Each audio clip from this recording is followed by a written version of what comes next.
Buenos আয়ার্সের শহরতলিতে ১৩ বছরের school ছাত্রী ইনেসের ঘর এখন যেন একটা মিনি কন্ট্রোল রুম। লক্ষ্য একটাই, ইংল্যান্ডের আক্রমণ ভাগকে অকেজো করা। আর তাই ম্যাচের আগেই তাদের ফ্রিজারে রাখা হয়েছে ইংলিশ অধিনায়ক হ্যারি কেইনকে। এই বিশ্বকাপ চলাকালীন যখন আমি এবং আমার বন্ধুরা একত্রিত হই, আমরা খেলোয়াড়দের জমিয়ে ফেলি।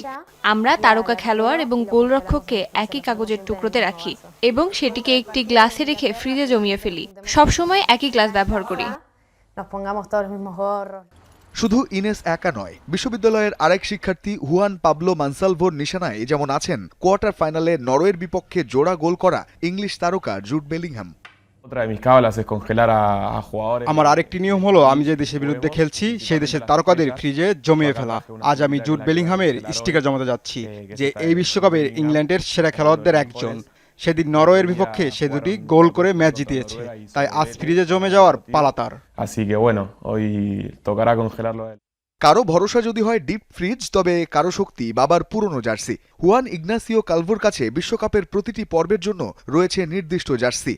আর ইংল্যান্ডের বিপক্ষে মহা গুরুত্বপূর্ণ সেমিফাইনালের জন্য তার অস্ত্র বাবার সেই লাকি জার্সি, যা গত বিশ্বকাপে আর্জেন্টিনাকে এনে দিয়েছিল ট্রফি। গ্রুপ পর্বে 2014 শার্ট, শেষ 16 বা কোয়ার্টারে অন্য একটা জার্সি পরি আমি। ইংল্যান্ডের বিপক্ষে সেমিফাইনালের জন্য আমি আমার বাবার পুরনো শার্টটি পরব। গত বিশ্বকাপে আমি এটি পরেছিলাম এবং আমরা জিতেছিলাম, তাই এবারও আমি এটি পরতে যাচ্ছি। এই কুসংস্কার কিংবা অন্ধবিশ্বাস যুক্তির কাছে হেরে গেলেও আর্জেন্টাইনরা একে বলেন কাবালা, যার অর্থ বিশ্বাস, আর সেটাই তাদের যোগায় শেষ পর্যন্ত লড়ে যাওয়ার শক্তি। রঞ্জন শান্ত, যমুনা স্পোর্টস।